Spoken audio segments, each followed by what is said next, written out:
Friends, welcome to biblical పరివర్తన. Once again welcome to daily devotions. దేవుని ప్రేమ ఇదిగో.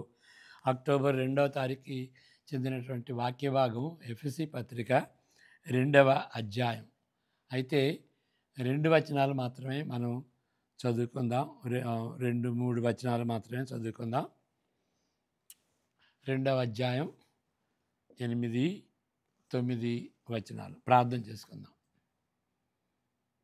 May the words of my mouth and the meditation of our hearts be acceptable in thy sight, our rock and redeemer. Amen. ఎఫెసీ 2:8-9 వచనాలు. మీరు విశ్వాసం ద్వారా కృపచేతనే రక్షింపబడి ఉన్నారు. ఇది మీ వలన కలిగినది కాదు, దేవుని వరమే. అది క్రియల వలన కలిగినది కాదు కనుక ఎవడను అతిశయపడ వీలు లేదు. ఓకే, రక్షణ ఉచితం అనేది సగం సువార్తే. మరి మిగిలిన సగం ఏంటి అని మనం ఆలోచించాలి. ఇక్కడ ఈ మనం చదువుకున్నటువంటి వాక్య భాగం దాన్ని కంఠస్థం చేయాలి అని క్రైస్తవులు తరచుగా అడుగుతారు. మీరు విశ్వాసం ద్వారా కృపచేతనే రక్షింపబడి ఉన్నారు. అది మీ వలన కలిగినది కాదు, దేవుని వరమే. అది క్రియల వలన కలిగినది కాదు కనుక ఎవడును అతిశయపడ వీలు లేదు. ఈ పంక్తులలో అద్భుతమైనటువంటి సత్యాలు వ్యక్తమవుతుంట్లో ఏ అనుమానం లేదు. కానీ దీని చుట్టూ ఉన్న వాక్య భాగాలలో పౌలు చెప్పు విషయాలపై ఇప్పుడు మనం కేంద్రిద్దాం. దాని చుట్టూ ఏమున్నది? మనము మారు మనసు పొందకముందు మన జీవితం ఎట్లా ఉంది? ఎఫెసీ విశ్వాసుల వలె అపరాధముల చేతను పాపముల చేతను చచ్చిన వారమై ఉన్నాము. పాపము చేతను, ఓకే, అపరాధము చేతను పాపము చేతను చచ్చిన వారమై ఉన్నాము. పాపమునకు అపరాధమునకు వ్యసనపడినందున వీఆర్ అడిక్టెడ్ అన్నమాట. పాపానికి అపరాధానికి వీఆర్ అడిక్టెడ్. అంటే పాపానికి అపరాధానికి ఏంటి డిఫరెన్స్ అని అడగవచ్చు. కొన్నిసార్లు అవి పర్యాయ పదాలుగా వాడుకోవచ్చు. కానీ పాపం అంటే మిస్సింగ్ ద మార్క్. అంటే దేవుడు మనల్ని తన స్వరూపంలో చేసినప్పుడు దాన్ని పోగొట్టుకున్నాం. ఆ మార్కుని మనం పడిపోయాం. ఆ మార్కు నుండి మనం పడిపోయాం. అపరాధం అంటే ఏంటి అని అంటే ట్రాన్స్గ్రెషన్. దేవుడు చెప్పిన దాన్ని మనం దాటాం అన్నమాట, దాన్ని ఉల్లంఘించాం. అది అపరాధం. ఈ లోకాచారంలకు అలవాటు పడినందున, అంటే ఇక్కడ మన యొక్క అపరాధం మన జీవితంలో మన శరీరంలో ఉన్నటువంటి పాప స్వభావం.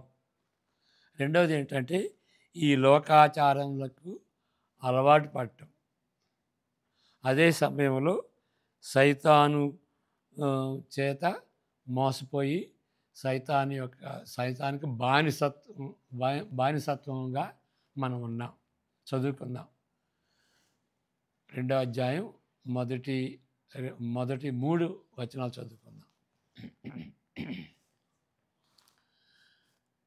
మీ అపరాధముల చేత పాపముల చేతను మీరు చచ్చిన వారై ఉండగా ఆయన మిమ్మల్ని క్రీస్తుతో కూడా బ్రతికించెను. మీరు వాటిని చేయుచు వాయుమండల సంబంధమైన అధిపతిని అనగా అవిధేయులైన వారిని ఇప్పుడు ప్రేరేపించు శక్తికి అధిపతిని అనుసరించి ఈ ప్రపంచ ధర్మము చొప్పున మునుపు నడుచుకుంటురి. అంటే లోకరీత్యా నడుచుకోవటం.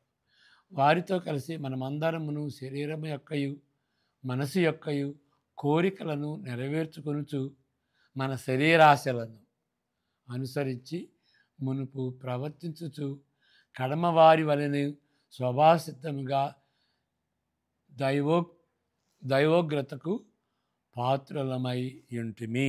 ఇక్కడ మూడు విషయాలకి మనం బానిసలుగా ఉన్నాం. 3 ప్రిన్సిపల్స్కి. ఒకటేంటంటే మన పాప శరీరం. రెండవది ఏంటి అని అంటే మన శరీర ఇచ్చలు. అంటే శరీరం అంటే మళ్ళా మూడు అర్థాలు ఉన్నాయి. శరీరం అంటే మాంసం, శరీరం అంటే పాపం లేనటువంటి మానవ స్వభావం. మూడవది ఏంటంటే పాప స్వభావం. కాబట్టి ఇక్కడ శరీరం అంటే పాప శరీరం.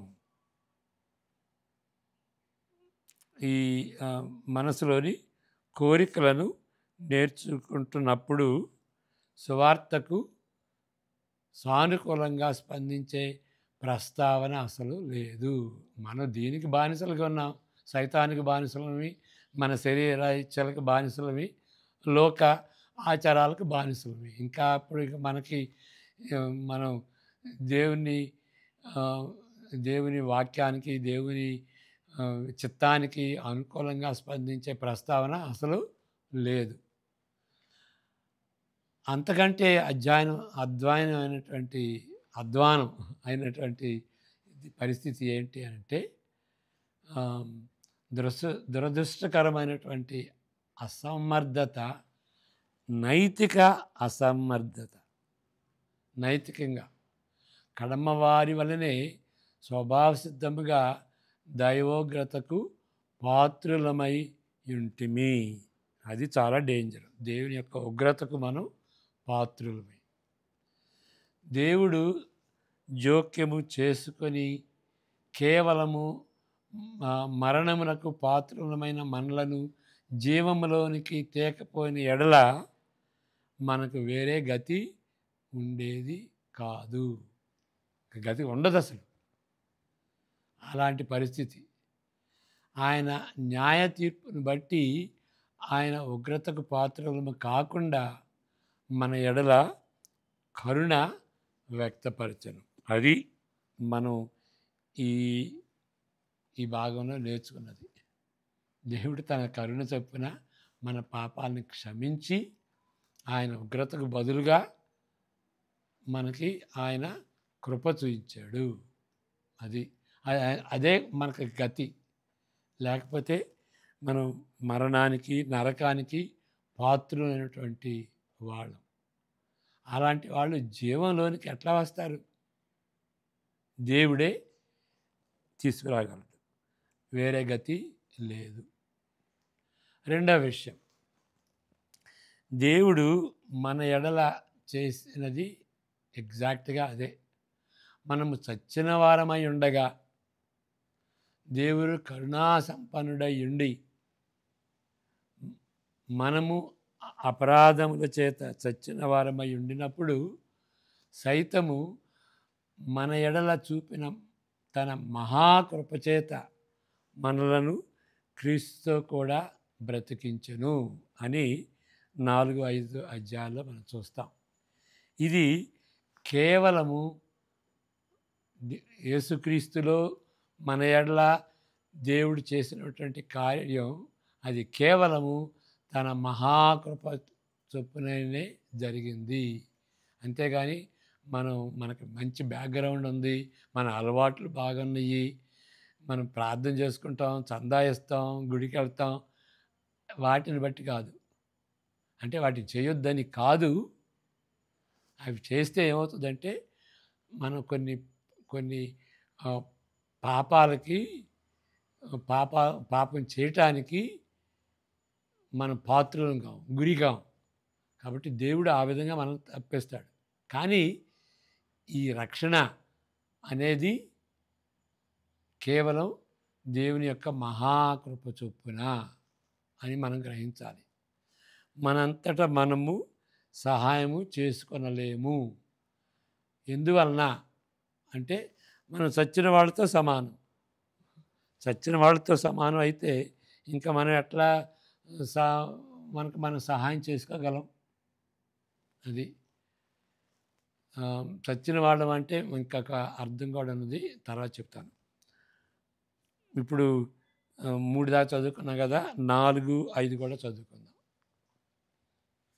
అయినను దేవుడు కరుణా సంపన్నుడై ఉండి మనము మన అపరాధముల చేత చచ్చిన వారమై ఉండినప్పుడు సైతము మన ఎడల చూపిన తన మహాప్రేమ చేత మనలను క్రీస్తుతో కూడా బ్రతికించారు, మహాకృప చేత. మూడో విషయం, నిజానికి దేవుడు మనలను క్రీస్తుతో అంటుకట్టినది. ఓకే, మనం మారు మనసు పొందినప్పుడు మనం క్రీస్తుతో అంటుకట్టబడ్డాం. ఎంతవరకు అంటుకట్టబడ్డాం అంటే దేవుని దృష్టిలో క్రీస్తుతో కూడా మృతులలో నుండి ఆయన ఏ విధంగా లేపబడ్డాడో మనం కూడా లేపబడ్డాం. ఎప్పుడు లేపబడ్డాం? ఎప్పుడైతే మారు మనసు పొందుకున్నామో అప్పుడే లేపబడ్డాం. మరి యేసుప్రభు వచ్చినప్పుడు మన శరీరాలు లేపబడతాం కదా నిజంగా, అవును. కానీ దేవుని దృష్టిలో అది జరిగిపోయింది. చాలా గంభీరమైనటువంటి విషయం.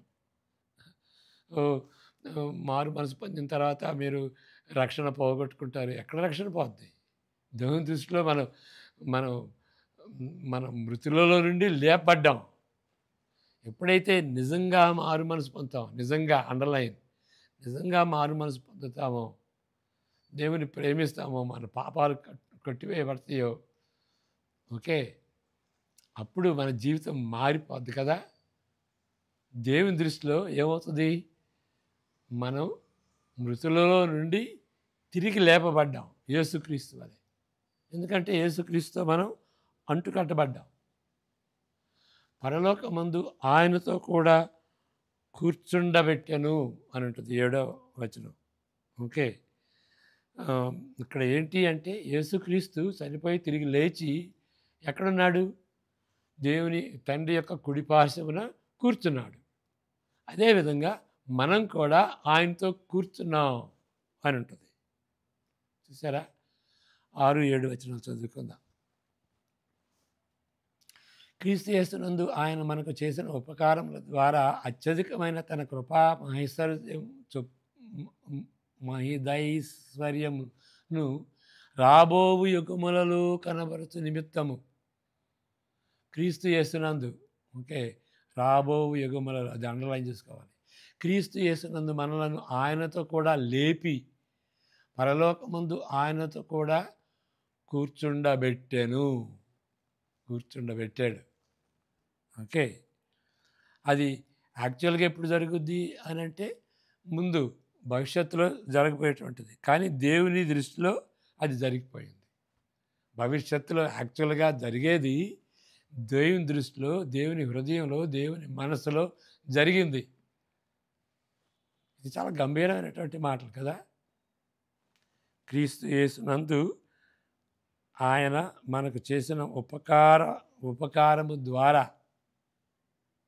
అత్యధిక తన కృపా మహిమైశ్వర్యమును రాబోవు యుగములలో కనబరచు నిమిత్తము. అది రాబో యుగాల్లో కనిపిస్తుంది అన్నమాట, చూపిస్తాడు. కాబట్టి ఇక్కడ 6వ వచనంలో ఉన్నటువంటిది చాలా ముఖ్యమైనటువంటిది. కాబట్టి మన ఆశ, మన నిరీక్షణ, భవిష్యత్తులో జరగబోయేటువంటి ఆ ఆశ, నిరీక్షణ మన కొరకు వేచి ఉంటుంది. ఓకే, అది తప్పనిసరిగా జరుగుద్ది. ఆ విధమైనటువంటి వేచి ఉండటం, ఆ ముందు చూపు లేకపోతే క్రైస్తవుల్లో స్థిరత్వం ఉండదు. ఇప్పుడు క్రైస్తవునేనండి, నేను రక్షింపబడతానా? తప్పకుండా రక్షింపబడతానా? తప్పనిసరిగా అది ఎవరు చెబుతారండి? నేను చివరి వరకు సరిగా జీవిస్తే అప్పుడు రక్షింపబడతానండి. స్థిరత్వం ఉండదు అది. ఓకే, దేవుని భవిష్యత్తులో తప్పనిసరిగా నేను తిరిగి లేపబడతాను, దేవునితో ఉంటాను అనేటువంటి ఆ ముందు చూపు లేకపోతే క్రైస్తవుల్లో వాళ్ళ రక్షణలో స్థిరత్వం అనేది ఉండదు.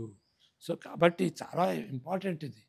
రక్షింపబడటం సరి రక్షింపబడటం ఒకటి, రక్షింపబడ్డాననేటువంటి స్థిరత్వం ఉండాలి, నిరీక్షణ ఉండాలి, అష్యూరెన్స్ ఉండాలి. అందువల్లనే యోహాను సువార్త ఏమో రక్షణ పొందాలనేటువంటి ఉద్దేశంతో చెప్పబడింది. మరి మొదటి యోహాను సువార్త పత్రిక ఎందుకంటే నువ్వు రక్షింపబడటం కాదయ్యా, నువ్వు రక్షింపబడ్డావని గ్యారంటీ చేసుకోవాలి. ఏ విధంగా గ్యారంటీ అంటే దాని 3 పరీక్షలు ఉంటాయి. ఓకే, కాబట్టి ఆ స్థిరత్వం రావాలి అంటే ఆ యొక్క ముందు భవిష్యత్తులో ఉంటే నాకు తప్పనిసరిగా ఇది జరుగుద్ది అనేటువంటి ముందు చూపు కలిగి ఉండాలి. దాన్నే నిరీక్షణ అంటాం. నిరీక్షణ అంటే హోప్ అని అంటాం ఇంగ్లీష్లో. హోప్ అంటే మామూలుగా మనం హోప్ అంటే I hope to go, I hope to I hope to travel, I hope to see you. అది మామూలుగా మన సాధారణంగా మన మన భాషలో వాడేటువంటి మాట. హోప్ అనంటే జరగవచ్చు, జరగకపోవచ్చు. కానీ ఈ హోపు, క్రైస్తవ హోపు, నిరీక్షణ అట్లాంటిది కాదు, తప్పనిసరిగా జరిగేది. ఎందుకంటే దేవుని దృష్టిలో అది జరిగిపోయింది. దేవుడు మనకు చూపించేటట్టుగా రాబోయే యుగంలో తప్పనిసరిగా చేస్తాడు. కాబట్టి అలాంటి ముందు చూపు ఉండాలి మనకి. అది ఎప్పుడు వస్తుందంటే నిజంగా తిరిగి జన్మించితే అది వస్తుంది. ఓకే, ఆ స్థిరత్వం లేదు అని అంటే నిజంగా మారు మనసు పొందావా, నిజంగా నమ్మావా, నిజంగా దేవుణ్ణి హృదయంలోని చేర్చుకున్నావా, నిజంగా నీ పాపాలు కడగబడ్డాయా అనేది ఎవరో చెప్పటం కాదు, మనకు మనమే పరీక్షించుకోవాలి. నిజంగా ఆ విధంగా జరిగితే ఈ యొక్క నిరీక్షణ ఉంటుందన్నమాట. వాక్యం చదువుకోవాలి. ఆ వాక్యం వలన వాక్యం ఏం చెప్పుద్దంటే దేవుని దృష్టిలో నీ పాపాలు కడిగాను అని అంటాడు దేవుడు. ఆయన దృష్టిలో పాపాలు కడగబడ్డాయి. ఆయన మనుషులే. I'm yours, you are mine, I forgive all your sin and I'll give you a new heart. అర్థమవుతుందా? అలాంటి నిర్ధారణ ఉంటుందన్నమాట నిజమైనటువంటి విశ్వాసికి. నిర్ధారణ లేకపోతే దయచేసి మీరు మాస్టర్ గారితో మాట్లాడండి. తప్పనిసరిగా నేను దేవునితో ఉంటాను అనేటువంటి నిర్ధారణ ప్రతి విశ్వాసికి ఉండాలి. నిర్ధారణ లేదు అని అంటే, లేకపోతే అనదర్వే, ఇంకా వేరే విధంగా చెప్పాలంటే రక్షణ పోతుంది అని అంటే ఇక నిర్ధారణ అనేది ఉండదు. మూడో విషయం ఏంటి? నాలుగో విషయం, ఈ సమయంలో పౌలు రక్షణ అనుగ్రహించేటువంటి ఒక బహుమానం, గిఫ్ట్, ఉచితంగా ఇచ్చేటువంటి గిఫ్ట్ స్వచ్ఛమైన కృపను, దేవుని యొక్క స్వచ్ఛమైన కృపను నొక్కి చెబుతున్నాడు. ఇది దేవుని యొక్క స్వచ్ఛమైన కృపను బట్టే వచ్చింది, ఇది ఈవిగా ఇవ్వబడినది. కొంతమంది అనొచ్చు, నేను నమ్మాలి కదండి. ఆ రక్షణ ఇచ్చేటువంటి నమ్మిక కూడాను అది కూడా పొందుకున్నాం, అది కూడా దేవుడిచ్చాడు. ఆ విశ్వాసం కూడా మనకు దేవుడిచ్చినటువంటి వరం. మన కర్మకార్యాలను బట్టి అది కలిగినది కాదు. రక్షణ కానీ రక్షణను పొందుకున్నటువంటి విశ్వాసం కూడాను. ఎందుకంటే మనం చచ్చినటువంటి వాళ్ళని ఎట్లా విశ్వసిస్తారు? కాబట్టి దేవుడు చనిపోయినటువంటి వాళ్ళని ఉజ్జీవపరచి సువార్తను చూసేటటువంటి రీతిగా చేసి సువార్తను నమ్మేటువంటి రీతిగా చేస్తాడనమాట. కాబట్టి అది దేవుని కార్యం, దేవుని కృపాకార్యం. గమనించుకున్నారా? మరలా చెబుతాను, ఇది మనం చనిపోయినటువంటి పరిస్థితుల్లో అంటే ఏంటి? నిజంగా చనిపోలేదు, సువార్తను తెలుసుకోలేనటువంటి పరిస్థితి, దాన్ని చచ్చినటువంటి పరిస్థితి అంటాం. దేవుడు ఏం చేస్తాడో దేవుని కృపను మనం తెలుసుకోలేం. సువార్తలో ఉన్నటువంటి మర్మాన్ని మనకి మనకు అవగాహన కాదు. అదే చనిపోయినటువంటి పరిస్థితి. అలాంటి పరిస్థితిని అర్థం చేసుకునేటువంటి రీతిగా దేవుడు తన ఆత్మీయ కార్యం చేసి మనల్ని ఉజ్జీవపరుస్తాడు. అంటే లైఫ్ ఇస్తాడు. ఆ లైఫ్ని బట్టి మనం అర్థం చేసుకుంటాం. ఓకే. ఆ లైఫ్ని బట్టి మనం విశ్వసిస్తాం. అది కాబట్టి రక్షణ, పాప క్షమాపణ దేవుని వరము, ఆ విశ్వాసం కూడా దేవుని వరం. కాబట్టి అందువలన దేవునికి వందనాలు చెల్లిస్తాం. ఎందుకంటే everything about our salvation is a work of God. ప్రతిదీ కూడాను మొదటి నుండి దేవుని కృపాకార్యం. నిత్యత్వంలో మనల్ని ప్రేమించి మనం ఎన్నుకొని సువార్త ద్వారా మనల్ని ఉజ్జీవపరిచి విశ్వాసాన్ని అనుగ్రహించి మనకి మన జీవితంలో ఉంటాడు. అది గంభీరమైనటువంటి సత్యం కదా, మారు మనసు అనేది. ఇక 5వ విషయం, దీని అర్థం అంతకుముందు జీవించిన తీరులో కొనసాగమని కానే కాదు. ఓకే, అయితే మారు మనసు పొందాం, తర్వాత ఎట్లా ఉండాలి జీవితం? అంతకు ముందులాగా ఉండాలా? లేనే లేదు. మన అపరాధముల చేత చచ్చిన వారమై, అంతకుముందు జీవితం ఎట్లా ఉంది? అపరాధముల చేత చచ్చిన వారమై మన కోరికలను నెరవేర్చుకుంటూ శరీరాశలను అనుసరించే జీవన తీరులో ఇంకా ఇక అది గతంలో జరిగింది. ఇప్పుడు మారు మనసు పొందిన తర్వాత ఆ విధమైనటువంటి తీరులో కొనసాగము. అలాంటి వాళ్ళం కానే కాదు. దేవుని కృపను పొందుకొని విశ్వాసం ద్వారా మన సొంతము చేసుకున్న వాటి యందు మనము నడుచుకోవాలి. దేవుని అనుగ్రహించేటువంటిదంతా కూడాను మన సొంతమే. మనం నూతన జన్మ ద్వారా, రక్షణ ద్వారా, విశ్వాసం ద్వారా దేవుడు మనకిచ్చాడు. ఏ విధంగా నడుచుకోవాలనేటువంటి ఆజ్ఞలు ఇచ్చాడు. వాటి యందు మనం నడుచుకోవాలి. వాటిని దేవుడు ముందుగా సిద్ధపరిచిన సత్క్రియలు. అది ఏమిచ్చాడు? మనకి సత్క్రియలు ఇచ్చాడు.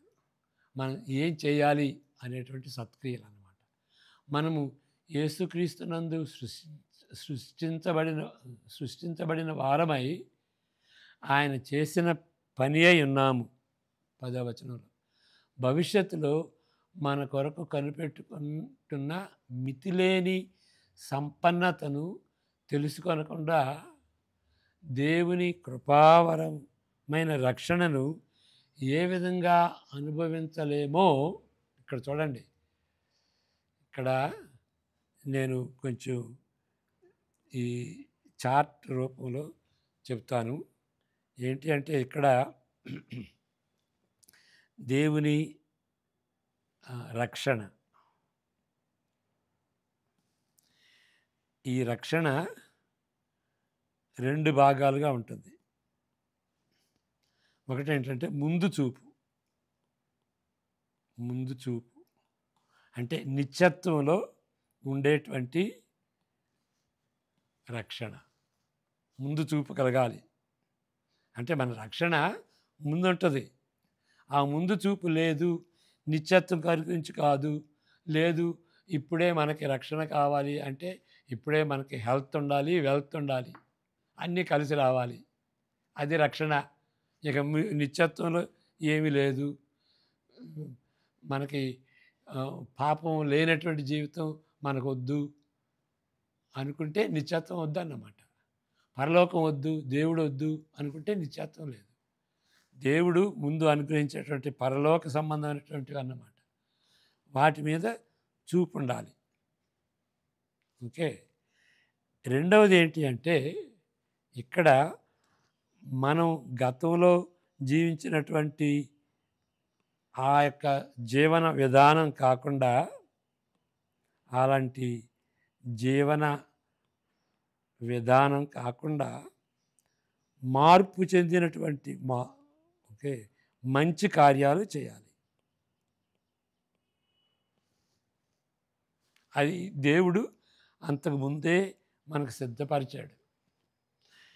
మనకి రక్షణే సిద్ధపరచడమే కాదు, ఓకే, ఈ రక్షణ సిద్ధపరచడమే కాదు, ఈ మంచి కార్యాలు కూడా సిద్ధపరిచాడు.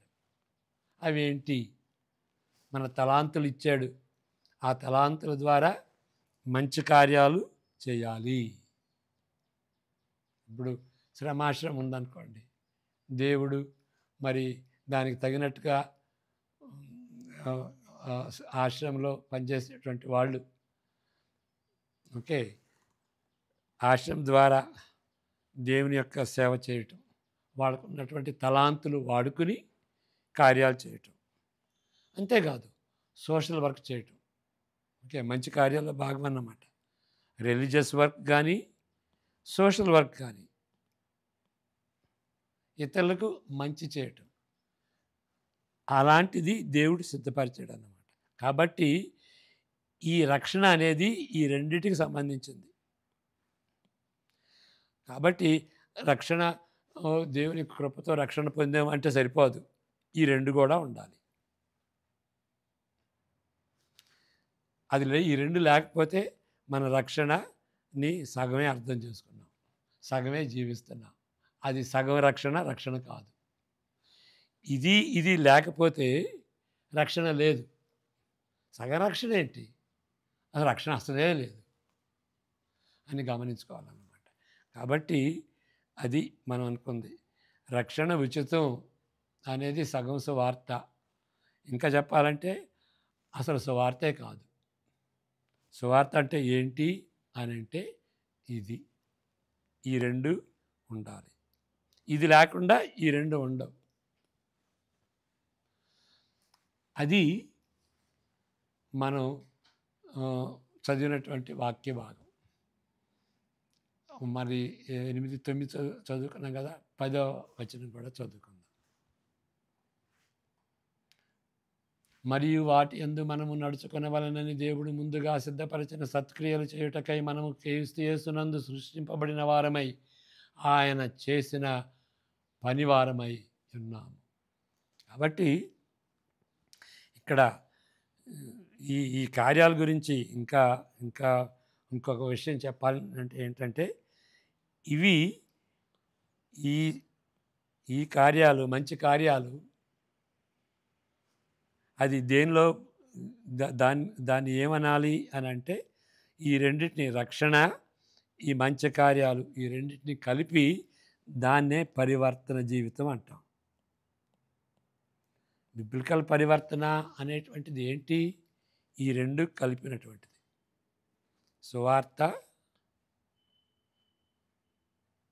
సువార్తను బట్టి రక్షణ, మంచి కార్యాలు. కాబట్టి అదే పరివర్తన జీవితం. ఇంకొకటి ఏంటి, ఇంకో విషయం గమనించాల్సింది ఏంటి అని అంటే, ఇక్కడ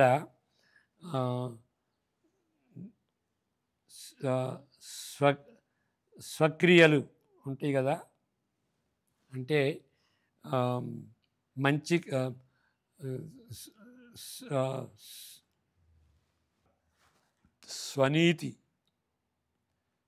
స్వనీతికి మంచి కార్యాలకి బద్ధ విరుద్ధం. అది వేరు, ఇది వేరు. స్వనీతి అనేది యేసు ప్రభు దగ్గరికి రాకుండా, సువార్తని వినకుండా, యేసు ప్రభు శిలువ దగ్గరికి రాకుండా, రక్షణ పొందకుండా అడ్డుపరిచేది స్వనీతి. అదైన తర్వాత ఉండేది అది మంచి కార్యాలు. కాబట్టి మనం ఆ విషయాన్ని గ్రహించుకోవాలి. ఇది కాబట్టి స్వనీతి తప్పు, మంచి కార్యాలు ఉండాలి. అది సువార్త. ప్రార్థన చేసుకుందాం. May the grace of the Lord Jesus Christ, the love of the Father, and the fellowship of the Holy Spirit be with each one of us now and all the days to come. Amen. God bless you.